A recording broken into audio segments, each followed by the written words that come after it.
Hi, everyone. Welcome back to another episode of How to Leave a Cult.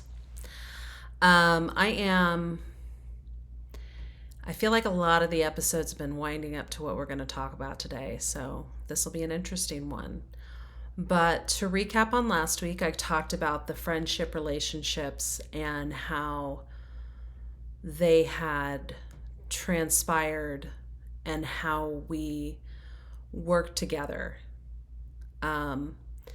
which is an important point to kind of dive into because it explains a lot how they continued to change and how I believe our mother's relationships were too, and our father's relationships. There was a lot of manipulation that went into all of them.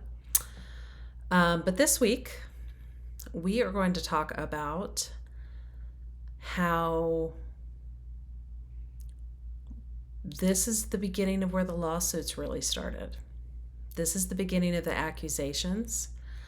This is really how it got incredibly hairy living in the cult. And, I think that it's an important thing to understand what this does, especially if you have family members who might have been in one or still are in some kind of negative situation, and the way they interact with outside people who are outside of them. So after Waco happened, and if you're just brief background, the Branch Davidian cult, which resided in Waco, Texas, it was David Koresh and however many families were there. They had a compound. They had a lot of guns. Later came out that I believe he was sleeping with some of the younger girls in it. There was a breakdown with them and the community around them, and because of that, there was a huge incident that happened with law enforcement. And you can look that up for more details. When that happened, because of the nature of our group, even though we had so many things that were different, but because of the relationships within the community and how they were beginning to get strained already with Trina and Stephen preaching at the bar, and then the different relationships around the community and how those had, and I'll kind of go into a couple of those. Basically, Waco happened, and then threats started coming in our way towards us because we began to be even more identified as a cult, and a dangerous cult. So Waco was, I think it's kind of important to talk about what was going on at the time. Like, during that time, there were so many trials on TV, right? So the 90s, and we're talking about the 90s. So this all was like 1993. So I was about 15 at the time. And news had, all the different trials on the news. So you had O.J. Simpson trial. That was something that was going on. You had the Menendez brothers trial, which are the two brothers who had killed their parents. And then Waco happens. And so it was this huge standoff between, I believe it was like the ATF, Janet Reno, and the Branch Davidians, and trying to get them to come out. And the Branch Davidians had a lot of guns and decided that they weren't going to. And it pretty much ended with a lot of them dying and them eventually rescuing some of the children and women. But I believe some women and children died as well. So this is a huge national news thing. Then you have our little group, which is in Payson, Arizona, which is a very small town. And it was a small town in so many ways. I mean, it is, at the time, somewhat fairly redneck, very white, except for the Indian community, because we're in Arizona, so there's Native American community. So there was a tribe reservation and tribe that's up in that direction, and that was it. You could probably count on one hand the amount of black people up there at the time, and maybe the handful of Hispanic, even in Arizona. Like, there was very few. Even in one of the bars, and I wouldn't say, as much as our group was sideways on a lot of things, I never felt like there was ignorance, but there was never racism. Like, I didn't grow up with that. That was not something that my parents ever tolerated. So, but even in one of the bars, there was a bar called the Winchester that burned down. And at that time, I'm pretty sure they still had pictures of a hanging that had occurred there however many years earlier. Could have been 20, could have been 40. I don't know. But that's how backwards it was up there. We were not in the middle of the city. We were more in a very small town. So Waco happens and threats start flying. And there were death threats, there were phone calls, there were people who would sit at the bar and scream things, and you couldn't quite identify who it was. So they would scream things because the bar was on the next road over to a lot of the houses that were owned and to the schoolhouse. And it had a second floor that was high enough that people could get up there and yell things over, and people from the street over could hear them. And then there was an incident with a woman who was walking one of her kids down the road while pregnant, where a gentleman who was not a part of the church, tried to run her off the road. And honestly, it was terrifying.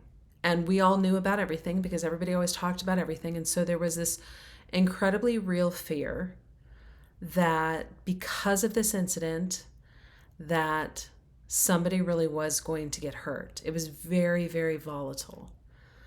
And, you had the handful of guys, and there was probably 2 or 3 that might have had a background in hunting that actually owned a gun, that talked about, walking around as a safety. But everybody was always terrified by that too. So the first thing was they began to call the sheriff's department and see if the sheriff's department would get involved, and see if the sheriff's department would come out and begin to investigate these issues.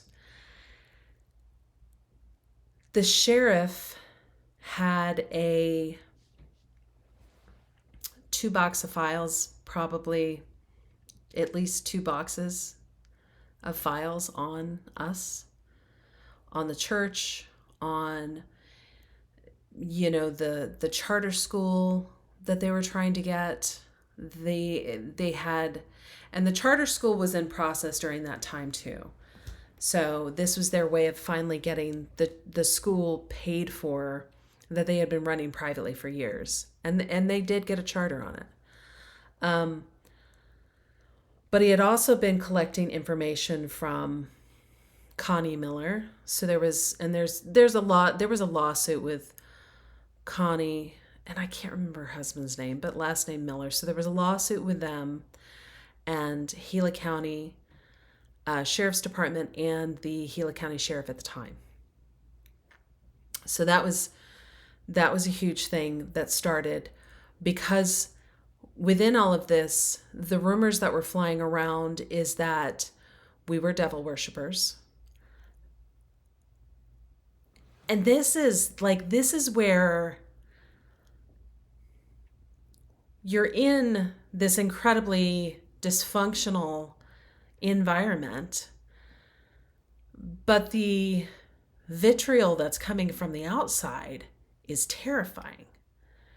And so you're like, well, gosh, why do these people hate us so much? And then, but at the same time, there's so much lies and rumors and things that are being said that you just kind of dig yourself in deeper. So even if you wanted to get out, the anger and hatred that's coming from the outside just digs yourself in deeper because there's nowhere to go. So it's this, there's accusations that we're devil worshippers, that we've been seen dancing around fires in the middle of the night, worshiping animals and slaughtering animals. And then there's rumors that we're selling children. There's rumors about worshiping people. There's rumors that we're being led by a black man. And that's because Trina's sister is a Sai Baba devotee who is Hindu. And so this guy is Indian, but he's very dark skinned and he has an afro. So she has pictures of him around her house that different people have seen. And I believe Connie Miller was one of the ones who saw this. And so then there was this rumor that we're worshiping this black man and that all the babies that are being born are from him. And intersexual relationships. So, and then attempting to go to the sheriff at the time, he wouldn't do anything. He offered no help. So they decide that they're going to go to Channel 15, to the news station. Or no, it wasn't Channel 15. I can't remember what channel it was. Channel 3 on your side. And Tony Kowaleski was the reporter at the time. And basically plead their case because they're like, okay, so if we can get people to see that we're normal people and that we're like kind, and yes, we're a little weird because we have this person who trances, but we're not devil worshippers and we're not all of this, right? We're just trying to prove that we're not all of this and hoping that begins to create some safety. And so at the same time, for immediate safety reasons, they decide to hire a bunch of bodyguards. So they find this group of bodyguards led by a gentleman named Bob Arthur. And then he brings in, I'm going to see if I can remember them, Brian, Lorenzo, Pete was there for a very short period of time, Scott, I think I'm missing one more, but we'll continue moving on. So Brian was kind of the computer guy. Scott was just an absolute nut. Came packing everywhere, had a gun or a knife everywhere, and used to stand in his full black outfit from head to toe, like a head to toe suit, not usually with a jacket on, but he had a vest. He would always wear a vest. And he used to go running around, and the whole point was to create this persona of fear around everybody else around us so that they would back off. So now we have bodyguards running around. And then we were put on, like at night, there was a time that they didn't want anybody to be out and about. They were specifically trying to cover Trina and Steven. And then Marlo and Steve were getting a lot of threats. There was somebody, I believe, that called Marlo and Steve's house one day and were making threats to their youngest daughter at the time, who was a baby, or maybe she was a toddler, but she was very little. And I remember going to bed at night during that time and being terrified about feeling that we lived in a war zone.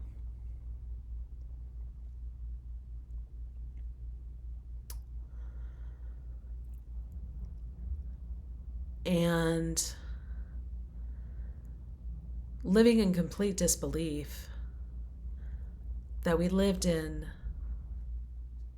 the United States of America, and feeling so incredibly defeated about feeling like danger was just seeping into our doorstep.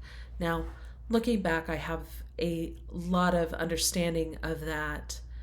There's a million ways this could have gone differently at any given time, but this huge incident that happened with Waco, Texas, had this insane ripple effect. One of the main cult experts who was working on Waco, who was pulled in as an expert on how to handle the situation, his name was Rick Ross. So, and I've mentioned him before because you can find out things about the cult that I was raised in Rick Ross's website, because we did eventually sue him because he came out and said we were a dangerous cult and named us as one of the top dangerous cults. And I don't know if that was just based on Arizona or if that was based on the US. I'd have to go back and look at that again. But you could cut the tension during that time with a knife. And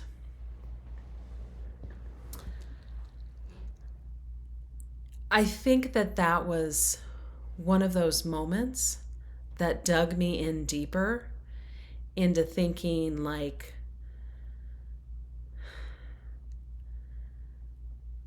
there's this real, like, belief, and I see it now, where when you feel like people are against you, you hold on to your beliefs even harder. And unfortunately, that can mean that it's like rebellion with children, right? Like when you have teenagers that are rebelling and you try to pull them out of it, when you come down hard on them, they dig in deeper. Or like when you've got a kid that's dating somebody you don't like, if you say negative things about them, they'll stay with them an extra month just to spite you. So I don't know exactly the dynamic on the human nature point that is, but it's just, I remember at the time how I thought that it was like we're being attacked because of the faith that we believe in and the people that we believe in and this God that I believe in. And these people care so much that they're willing to threaten our lives, and we're having to go to all these incredibly extreme measures because we can't even get help from local law enforcement or just basic humanity.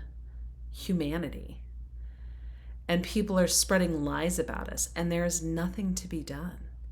And it was desperate, like incredibly desperate. So,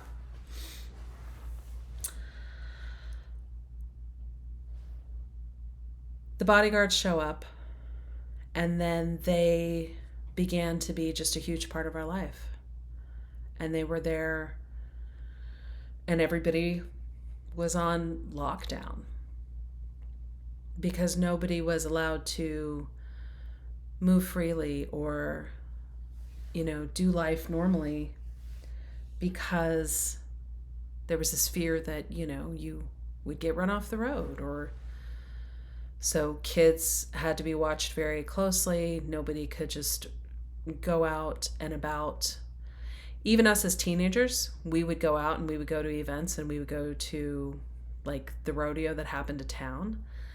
And because they do a couple different rodeos every year.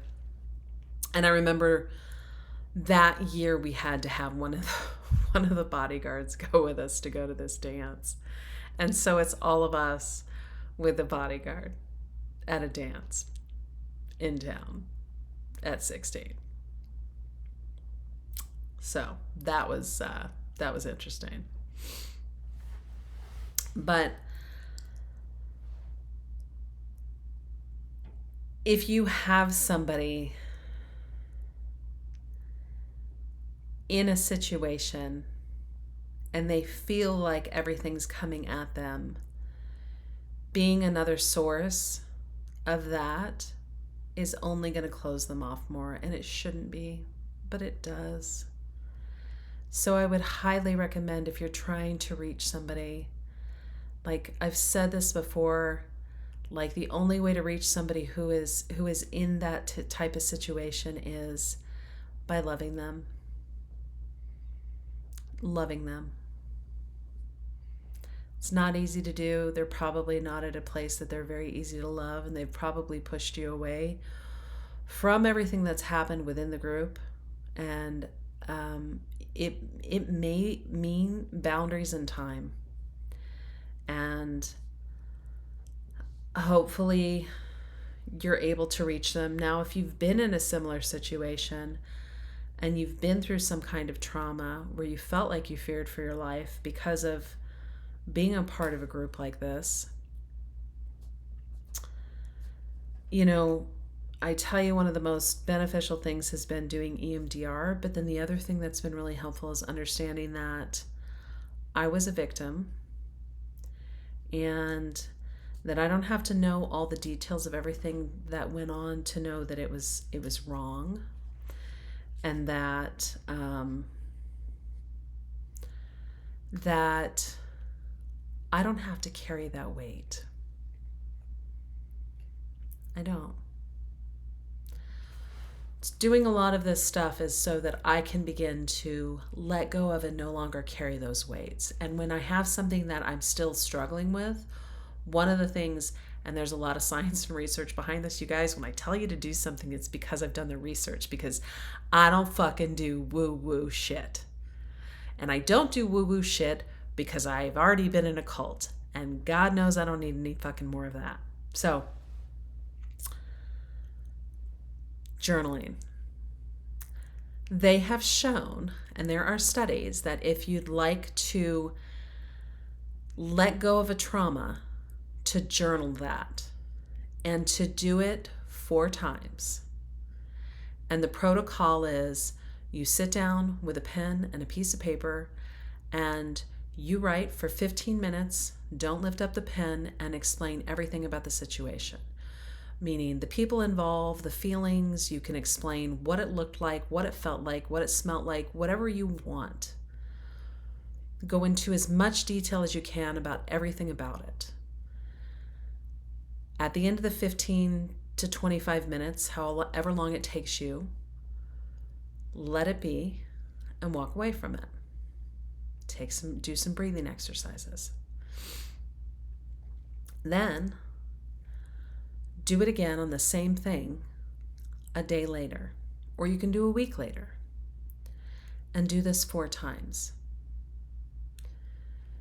Exactly the same way. And what they found is that every single time you have less emotional involvement in that situation. And every time you're able to let go of a little more. By the last time, what they've found is that your immune system and your cells in your body have actually increased. Because what we know about things is that our cells hold on to stuff. Your cells hold on to trauma. That trauma is embedded in your cell, and you have to find a way to release it. And journaling is another way to do that. And therapeutically doing journaling, and I'm a big believer of like, don't go dive back into what you've journaled. Once you've let it go, stop and let it go. And do the 4 things, and then you'd be shocked. You'd be shocked how that stuff will not come back, and you will no longer, it's like the thoughts don't reoccur. Because one of the things about traumatic events or experiences or things that we have trouble letting go of is that they keep taking space in our mind. Like they keep revisiting us. And so the way that you let that go is that you put it into this space so that you don't have to keep being revisited by this incident that has been a weight. So when you do this, you're actually letting go of a weight that you've been carrying. And I hope that helps. And if you have questions, you can always reach out to me. Social media is probably the easiest, but you can also reach out through the podcast. Love it if you guys would share this with somebody and give me a 5-star review on Apple. If you're an Apple podcast user, please, I would love your reviews. It really does help to share this with other people. So have another amazing day, and I will see you guys next time. Bye-bye.